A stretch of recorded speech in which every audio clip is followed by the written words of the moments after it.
अस्सलाम वालेकुम वरहमतुल्लाहि वबरकातुहू। मैं हूं अवैस हसन साबिर और आज का हमारा जो टॉपिक है वो है 22A and 22B of CRPC। अगर अभी तक आपने मेरा ये चैनल सब्सक्राइब नहीं किया, फॉलोअप नहीं किया, बेल आइकन पर क्लिक नहीं किया तो अभी आप दबा दें, क्योंकि हमारा ये चैनल बहुत ही इंटरेस्टिंग होने जा रहा है। उसकी वजह ये है कि मेरा जो फोकस है वो एक लेमैन, एक सादा आदमी और एक जूनियर वकील या एक वो स्टूडेंट जो अभी ला कर रहा है। बहुत ही सादा तारीफ़ करूँगा। इससे पहले भी चैनल्स पे बहुत सी वीडियोस बनी होंगी 22A और 22B पे, लेकिन मेरा ये चैनल अपनी नौइयत में इस वजह से ख़ास है कि मैं बहुत ही सिंपल तारीफ़ किए देता हूँ और मैं ये देखें कि बिल्कुल सादा कपड़ों में बैठा हुआ हूँ, कैजुअल, बिल्कुल ईजी माहौल में। उसकी वजह यह है कि कई लोग वकला से नफ़रत करते हैं और कहते हैं यार ये झूठ बोलते हैं। तो आपने उस चीज़ को साइड पर रख के, अगर एक वकील है जिनको वकला पसंद है और एक वो बंदा कि जिसको वकील पसंद है तो वो तो ठीक है, लेकिन एक वो बंदा कि जिसको वकील नहीं पसंद तो वो यही समझे कि एक आम आदमी आपको कानून बता रहा है कि जिसको थोड़ा बहुत कानून का पता है। तो मैं सीधा चलता हूँ 22A और 22B पे। इसकी सिंपल तारीफ़ करूँगा, डेफिनेशन किए देता हूँ कि हर वो काम जो एक पुलिस वाले की ज़िम्मेदारी बनती है कि वो करे, अगर वो नहीं करेगा तो जस्टिस ऑफ पीस के पास ये पावर है कि वो पुलिस वाले से वो काम करवाएगा कि जो वो अंडर ड्यूटी है, ड्यूटी बाउंड है कि वो करे। अब उनसे पहले एप्लीकेशन लेके जाते हैं मुतलका जज के पास और उसे भी बताते हैं कि ये पुलिस की ज़िम्मेदारी बनती थी कि मेरी FIR रजिस्टर्ड करे, ये पुलिस वाले की ज़िम्मेदारी बनती थी कि मेरा क्रॉस वर्शन रिकॉर्ड करे, ये पुलिस वाले की ज़िम्मेदारी बनती थी, पुलिस की ज़िम्मेदारी बनती थी, SHO की ज़िम्मेदारी बनती थी कि वो मेरा चलान विदिन 14 डेज़ और अगर 3 दिन मज़ीद भी दिए जाएँ तो विदिन 17 डेज़ चलान सबमिट करवाता। ये उसकी ज़िम्मेदारी बनती थी कि जो वो नहीं कर रहा। लिहाजा मैं जनाब के पास पिटिशन ले के आया हूँ कि जनाब इसको इंटरटेन करें और डायरेक्शन जारी करें उस पुलिस वाले को कि जो ये काम नहीं कर रहा, जो वो अंडर ड्यूटी बाउंड था कि वो करे। और यही definition 22A and 22B of CRPC में गिवन है कि 54 और 55 ऑफ CRPC के अंडर एक पुलिस की जो पावर्स हैं, अगर वो नहीं काम करेगा तो जज जस्टिस ऑफ पीस उनसे ये काम करवाएगा। अब जस्टिस ऑफ पीस होता क्या है? With the notification of provincial government इनकी तैनाती होती है और एक इलाके में एक से ज़्यादा भी प्रोविंशियल गवर्नमेंट जज साहिबान की तैनाती कर सकते हैं। ज़रूरी नहीं कि एक जज ही जस्टिस ऑफ पीस हो, बल्कि हर वो ऑफिशियल गज़ट का ऑफिसर की जिसको प्रोविंशियल गवर्नमेंट अपने नोटिफिकेशन में as a justice of peace तैनात करेगी, वही जस्टिस ऑफ पीस की पावर्स एंड ड्यूटीज़ को एंटरटेन करेगा। 22A and 22B। 22A में जस्टिस ऑफ पीस की पावर्स को बताया गया है कि वो कौन कौन सी पावर्स हैं जो वो यूटिलाइज़ करेगा, और 22B में उसकी ड्यूटीज़ को बताया गया है कि उसकी ड्यूटीज़ क्या हैं। वो पावर्स जो 22A में वो यूटिलाइज़ करेगा, एंटरटेन करेगा, उन्हीं पावर्स को इस्तेमाल करते हुए बाद में जो उस पर अमल दरामद है वो 22B में होगा।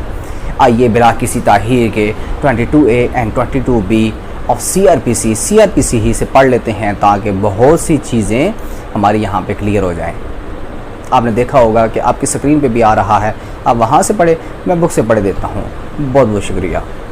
पढ़ देता हूँ। Appointment of justice of peace. The provincial government में by notification in the official gazette appoint for such period as may be specified in the notification and subject to such rules as may be made by it any person who is a citizen of Pakistan and as to whose integrity and suitability is satisfied to be a justice of peace for a local area to be specified in the notification, and more than one justice of peace may be appointed for the same local area. 22A. Power of justice of peace. A justice of peace for any local area shall, for the purpose of making an arrest, have within such area all the powers of a police officer referred to in section 54 and an officer in charge of a police station referred to in section 55. तो उसमें कहा गया है कि section 54 और 55 में जो powers police वाले की हैं वो आपने पढ़ लेनी है, पुलिस की हैं। वो अगर वो एंटरटेन नहीं करेगा तो जस्टिस ऑफ पीस उन्हीं पावर को एंटरटेन करते हुए उनको डायरेक्शन देगा कि आपका ये काम बनता था जो आपने नहीं किया, लिहाजा आप ये काम बने। और justice of peace making an arrest in exercise of any power under subsection 1 shall forthwith take or cause to be taken the person arrested before the officer in charge of the nearest police station and furnish such officer with a report as to the circumstances of arrest, and such officer shall thereupon arrest the person. तो अगर किसी police वाले ने उसको arrest किया हुआ है तो जस्टिस ऑफ पीस उसको ये direction A justice of peace for any local area shall have power within a such area to call upon any member of police force on duty to aid him. कि justice of piece एक police वाले को या police officers को या police की ज़्यादा नफरी को अपनी असिस्टेंस के लिए, अपनी एड के लिए भी बुला सकती है कि मैं इस बंदे को सज़ा दे रहा हूँ, फ़र्ज़ किया मैं एक सेंटेंस सुना रहा हूँ, तो हो सकता है कि दोनों पार्टीज़ में से कोई एक पार्टी मुश्किल हो जाए और वहाँ से वो भागने की कोशिश करे या कोई जुर्म करके भागने की कोशिश करे तो आप उसको अरेस्ट कर सकें। A justice of peace for any local area shall have powers within such area to call upon any member of police force on duty to aid him. किस किस कामों के लिए एक जस्टिस ऑफ पीस पुलिस को बुला सकता है कि आप मुझे असिस्ट करें, एड करें। पहला काम है इन टेकिंग और preventing the escape of any person who has participated in the commission of any cognizable offence or against whom a reasonable complaint has been made or credible information has been received or a reasonable suspicion exists of his having so participated and कि अगर उसने काम किया है या ऐसा लग रहा है कि वो काम यूँ करेगा या ऐसा लग रहा है कि उसने वो काम किया है। इन the prevention of crime in general, crime की रोकथाम के लिए इन पर्टिकुलर खसूसन बिलखसूस आम तौर पर in the prevention of breach of peace और a disturbance of the public tranquillity कि यहाँ पे नुक्स अमन का खतरा हो, एक बंदे नुक्स अमन करना ही करना है या ऐसा लग रहा है कि वो नुक्स अमन का बायस बनेगा, तो वहाँ उसकी रोकथाम के लिए और पब्लिक प्लेस पे डिस्टर्बेंस क्रिएट करने के लिए एक बंदा अगर वहाँ पे मौजूद है तो जस्टिस ऑफ पीस उनको वहाँ से हटा सकता है with the assistance and aid of police officers. ठीक हो गया जी। Where a member of police force on duty has been called upon to render aid under subsection 3 such call shall be deemed to have been made by a competent authority। तो अगर फ़र्ज़ किया police को call आती है जज की तरफ से या एक रिपोर्ट आती है जज की तरफ से, जस्टिस ऑफ पीस की तरफ से, तो पुलिस यही समझेगी कि एक कम्पिटेंट अथॉरिटी की तरफ से ये कॉल आई है, ये लेटर आया है। और आगे 5 पढ़ लें आप कि justice of peace for any local area में in accordance with such rules such as may be made by the provincial government. और यहाँ पे देखेंगे A, B, C, B इसकी पावर्स आएगी, लेकिन जो 6 नंबर पे जो 3 आगे मजीद इसकी क्लासेस दी हुई हैं ये बहुत ही इंपॉर्टेंट है कि justice of peace for the non registration of criminal case, अगर नहीं किया जा रहा या ना करने के लिए भी उसको ऑर्डर कर सकती है, अगर नहीं किया जा रहा तो करने के लिए ऑर्डर कर सकती है कि आप ये FIR दर्ज करें। Transfer of investigation from one police officer to another कि एक अगर क्रिमिनल केस की तो जो भी पार्टी उससे एग्रीड होगी वो एप्लीकेशन दे सकती है, एप्लीकेशन लगा सकती है 22A एंड 22B के तहत कि जज साहब जस्टिस ऑफ पीस ये पुलिस इन्वेस्टिगेशन ठीक नहीं कर रही इस मैटर में, लिहाजा जनाब पुलिस को ये डायरेक्शन दे कि कोई इम्पार्शल इन्वेस्टिगेशन ऑफिसर तैनात किया जाए जो हमारे मैटर की इम्पार्शल गैर जानिबदाराना इन्वेस्टिगेशन कर सके। तो जस्टिस ऑफ पीस उसको देखते हुए आपने ये बताना है कि ये देखें जी ये काम करना था इन्वेस्टिगेशन में कि इस बंदे के 161 क्या देखें जी 161 का बयान फ़लाँ बंदे का रिकॉर्ड करना था, इन्होंने नहीं किया, फ़लाँ काम करना था नहीं किया, वहाँ से ये इस चीज़ को रिकवर करना था, ये चीज़ रिकवर नहीं हुई, अलग सामने पड़ी हुई थी। तो ये चीज़ें जब आप बताएंगे सफ़र मिसल को आप पढ़ के सुनाएंगे तो जस्टिस ऑफ पीस जब वो उसको देखेगा पैरूज़ करेगा तो वो पुलिस को SHO को ये डायरेक्शन देगा कि आप एक गैर जानिबदाराना बंदे की तैनाती करें इस मैटर पे और वो जाके वहाँ पे इम्पार्शियल इन्वेस्टिगेशन कर सके। तो इस काम के लिए भी है। और जो इसकी जो तीसरी क्लास है वो बहुत ही इंपॉर्टेंट है कि निगलेक्ट फेलियर और excess committed by a police authority in relation to its function and duties. हर वो काम जो एक पुलिस के फंक्शन में आता है, ड्यूटीज़ में आता है, हर वो काम हर वो फंक्शन जो एक पुलिस का है, जस्टिस ऑफ पीस उसको ये डायरेक्शन दे सकती हैं कि आपने ये काम करना है। अब 22B में जाते हैं कि वो पावर्स जो एक जस्टिस ऑफ पीस एंटरटेन करता है।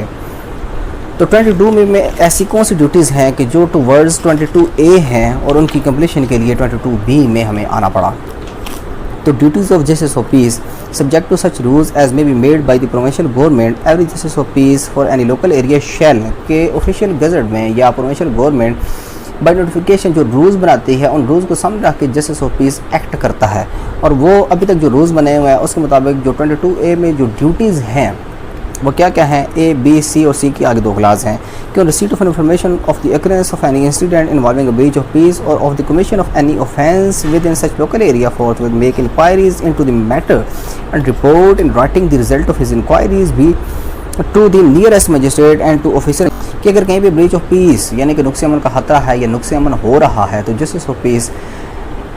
मजिस्ट्रेट को ये डायरेक्शन दे सकता है और साथ ये कह सकता है कि आप लोकल पुलिस को ये डायरेक्शन दे कि वो जाके मैटर की इंक्वायरी करें और बताएं कि नुक्स अमन हो रहा है, होने वाला है या अगर हो रहा है तो किस वजह से हो रहा है, अगर होने वाला है तो किस वजह से हो रहा है, तमाम मैटर की इंक्वायरी करके मुझे बताया जाए। तो ये जस्टिस ऑफ पीस की ड्यूटीज़ में आता है। ठीक हो गया। If offence referred to in clause A is cognizable offence also prevent the removal of anything from और द इंटर, वो काम जो नुक्स अमन के ख़तरे का बायस है, वो काम अगर कोग्निजेबल ऑफेंस में आ रहा है तब भी जस्टिस ऑफ पीस ये डायरेक्शन देगा कि